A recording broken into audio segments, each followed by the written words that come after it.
Hi friends, welcome to my channel blissful blends vlogs. ఈరోజు నేను beans and aloo curry ఎలా చేసుకోవాలో చూపిస్తున్నానండి. బీన్స్లో ఆలూ వేస్ట్ చేసినా నచ్చుతుంది, లేదా పచ్చిమిర్చి పేస్ట్ వేస్ట్ చేస్తే నచ్చుతుంది. కానీ ఓన్లీ బీన్స్ వేసి టమాటా వేస్తే నాకెందుకో అంతగా నచ్చదు. బీన్స్లో హై ఫైబర్ ఉంటుంది అండ్ అలాగే పొటాటోలో కొంచెం స్టార్చ్ ఉంటుంది కాబట్టి పిల్లలకి ఈ రెండింటి కాంబినేషన్లో పెడితే హెల్త్కి చాలా మంచిది. అందుకే అప్పుడప్పుడు ఇలాంటి కాంబినేషన్స్ ట్రై చేస్తూ ఉంటానండి. నేను ఫస్ట్ టైం నా ఛానల్ని చూస్తున్న వాళ్ళైతే సబ్స్క్రైబ్ చేసుకోండి. ఇక కర్రీ ప్రాసెస్లోకి వెళ్ళిపోదాం.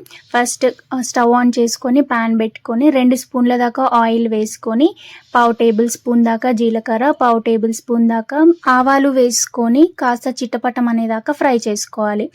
అలా జీలకర్ర ఆవాలు చిటపటం అన్న తర్వాత ఒక పెద్ద సైజ్ ఆనియన్ సన్న ముక్కలుగా కట్ చేసుకున్నవి వేసుకొని అవి కాస్త ఫ్రై అవ్వనివ్వాలి. లైట్ పింక్ కలర్ వచ్చేంత వరకు ఫ్రై చేసుకోవాలి. అలా ఫ్రై అయిన తర్వాత 1 టేబుల్ స్పూన్ అల్లం వెల్లుల్లి పేస్ట్ అండ్ 1/2 టేబుల్ స్పూన్ దాకా పసుపు వేసుకొని పచ్చివాసన పోయేదాకా ఫ్రై చేసుకోవాలి. దాంట్లోకి 2 పెద్ద సైజ్ పొటాటోస్ని పీల్ ఆఫ్ చేసుకొని క్యూబ్స్ లాగా కట్ చేసుకొని వేసుకొని మంచిగా ఫ్రై చేసుకోవాలి. అలా ఆయిల్లో ఫ్రై అయిన తర్వాత 2 టేబుల్ స్పూన్ల దాకా కారం, 1 టేబుల్ స్పూన్ ఉప్పు వేసి బాగా ఫ్రై అవ్వనివ్వాలి. ముక్కలకి ఉప్పు కారం పట్టేదాకా మంచిగా ఫ్రై చేసుకోవాలి. అలా ఫ్రై అయిన దాంట్లోకి ఒక 1/2 కేజీ బీన్స్ సాల్ట్ వేసి ముందుగానే ఉడకబెట్టుకున్నానండి. అలా ఉడకబెట్టుకున్న బీన్స్ని ఆలూలో వేసి బాగా కలిపి ఒక 5 నుంచి 10 నిమిషాల పాటు బాగా మగ్గనివ్వాలి. అలా మగ్గిన దాంట్లోకి 1 టేబుల్ స్పూన్ దాకా ధనియాల పొడి, 1 టేబుల్ స్పూన్ దాకా కొబ్బరి పొడి వేసుకొని మూత పెట్టేసి ఒక 2 నిమిషాలు బాగా మగ్గనివ్వాలి. అలా మగ్గిన దాంట్లోకి కొత్తిమీర, కరివేపాకు వేసి మళ్ళీ మూత పెట్టి ఒక 2 నిమిషాలు బాగా మగ్గనివ్వాలి.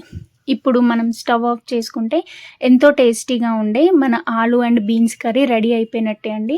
చాలా టేస్టీగా ఉంటుంది. ఇలా ఒకసారి ట్రై చేసి చూడండి, పిల్లలకి బాగా నచ్చుతుంది. అలాగే నా వీడియోస్ నచ్చినట్లయితే లైక్ చేయండి, షేర్ చేయండి, సబ్స్క్రైబ్ చేసుకోండి. పక్కనే ఉన్న బెల్ ఐకాన్ని క్లిక్ చేస్తే నా వీడియోస్ అన్నీ నోటిఫికేషన్ ద్వారా మీకు వస్తూనే ఉంటాయండి. బీన్స్తో మీరేం చేసుకుంటారో కామెంట్స్ రూపంలో నాకు తెలియజేయండి. మరిన్ని మంచి వీడియోస్తో మీ ముందుకు వస్తాను. Thanks for watching.